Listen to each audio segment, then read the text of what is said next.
Hey guys, what is up? This is Super Unboxings 2, and I am here with my weekly Wednesdays video. This is the first one, so let's hope it goes well. There's going to be about 3 or 4 topics in this one show segment, so that's how it's going to be. The one on Saturdays are going to be more in depth and longer because it's going to be live, and it's just all recap of the whole week, so that's what it's going to be. And as you guys can probably tell, I did get a new mic. Instead of using the one from the laptop, I got an actual microphone.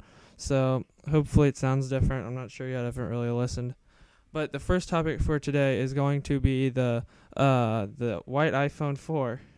As we all know, it's been delayed for a few months now because it was supposed to come out on release date, but it never did.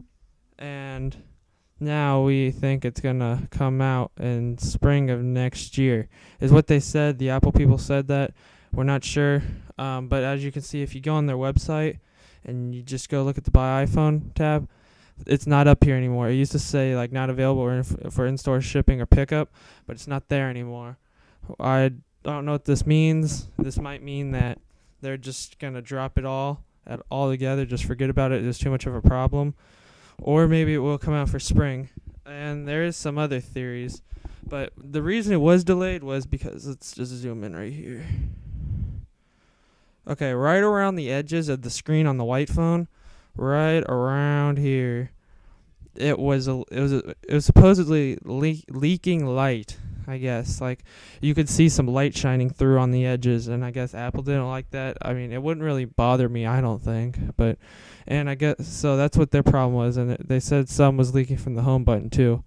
That wouldn't be a problem for me. I don't see the big deal about it, but that's the reason. So they had to redo all the displays, and I don't know what else is going wrong with it, because that shouldn't take that long to make, but nevertheless, that's what Apple is saying.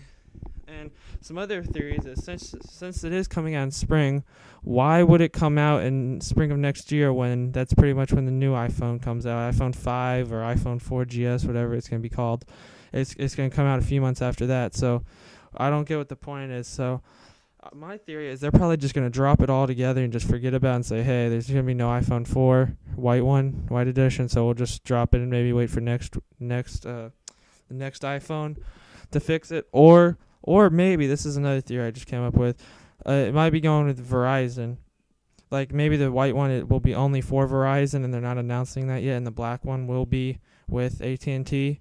Or maybe AT&T will get the new iPhone 4GS or 5, and Verizon will keep the iPhone 4 white one or black. So that's just my theories on the white one, because it might go to Verizon, because we're hearing all this talk on how the iPhone is probably going to Verizon, and with the iPad going to Verizon, it's a pretty good bet that it probably will. I'm not sure about it, because really, to be honest, I'm not quite sure, because everybody's been saying that for years, like that iPhone's going to go to Verizon, so I'm not sure yet. But since the iPad is going with Verizon, I think that's going to be a big step up for them, and maybe they can get a little partnership or something with it. So that was the iPhone part. Now I'm just going to talk about the new MacBook Air that came out about a week or two ago. Steve Jobs announced it at a little special conference, Back to the Mac, where they did also come out with Snow Leopard. Well, not Snow Leopard, but the new one to Snow Leopard, which is the new operating system, which will be Lion. And they talked a little bit about that and the new iWorks and iLife and all that. But I'm just going to talk about real quick the new MacBook Air he announced. This is probably Apple's biggest approach to netbook, because it's kind of in between their laptops and an iPad. Because as you guys all know, the original MacBook Air was really thin, but it was pretty much a computer. You could get it in 13 and 15 inches, I'm pretty sure. Feel free to correct me on that, I'm not sure, but so now they come in 11-inch and 13-inch. Now, their gimmick is that it's supposed to be a really small, just portable laptop, which they all do. If you notice, here's just the web page where you can buy them.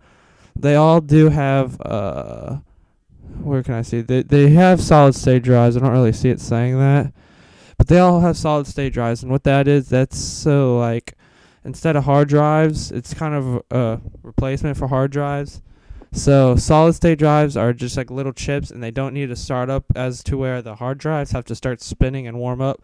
So this MacBook Air is supposed to have instant turn on, kind of like an iPad or iPhone, something like that.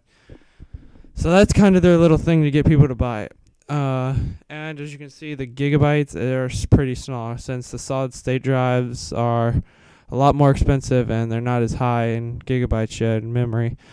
So the lowest one you can get is an 11-inch 64 gig, which that doesn't work for me. I don't recommend this. That's as much as my iPad has. I would not recommend it for a computer at all. And it has a 1.4 gigahertz processor, which gets you nothing. That's computers had that in the 2004, 2003. They had 1.4 gigahertz processors.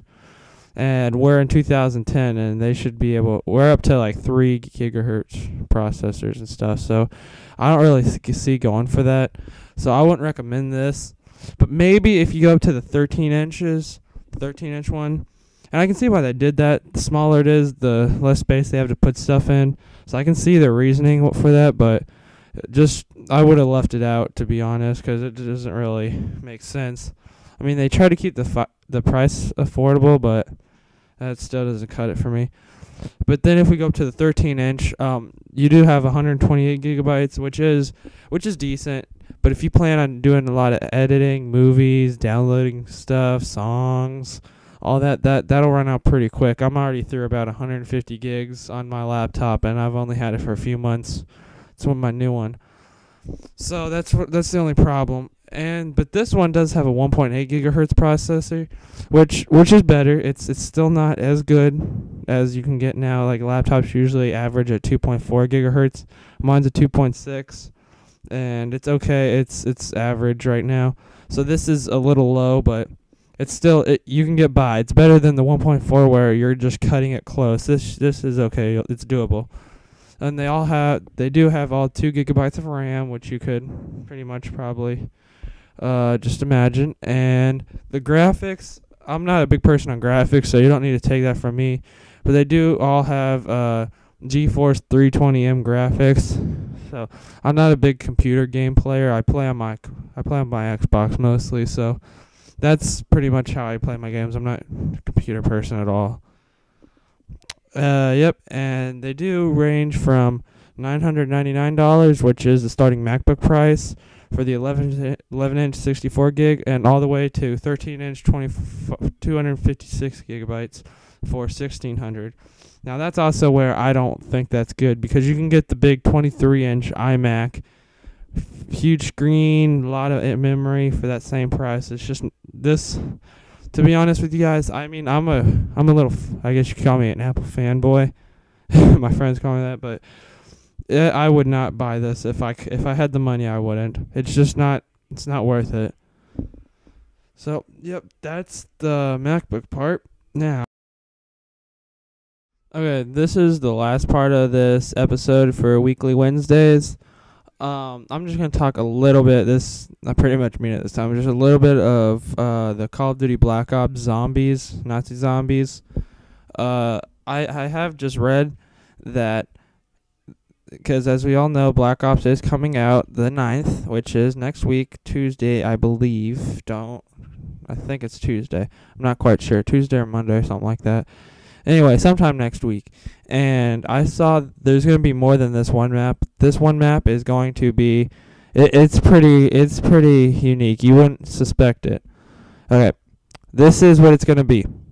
One of the maps is you're going to be inside the Pentagon, and the 4 characters you can play instead of Dempsey and all those people, you're going to play as. One person is going to be John F. Kennedy, Richard Nixon, Fidel Castro, or Robert McNamara. So I thought that was pretty surprising. Where does that come from? I have no idea. Did they just they trying to be funny, or I don't know. But you do fight off zombies in the Pentagon, as you can see here. And here's some more pictures inside the Pentagon of where you're fighting the zombies with the new weapons. This looks like a shotgun of some kind. This looks like a pistol. I'm not sure. And then they do have a video here. I'm not going to play it due to copyright, because I don't want to get caught for that. But I just wanted to give you guys a quick thing on that the next Zombies is going to be with some presidents and Fidel Castro and things. And inside the Pentagon. So that's pretty much all I know now. Next week the game is coming out, so which means this Saturday on my weekly video for Saturday, they're going to be called Sexy Saturdays. And for that video, it's going to be an all Xbox thing. I'm going to talk about the new dashboard for the Xbox 360 that came out a few days ago. I think it was yesterday.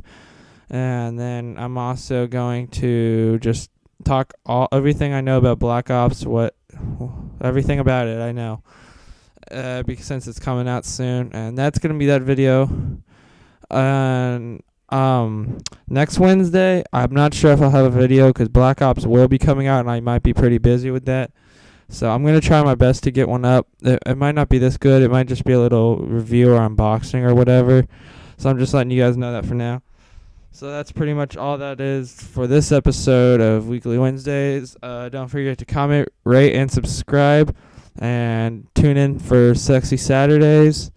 And, yep, see you guys.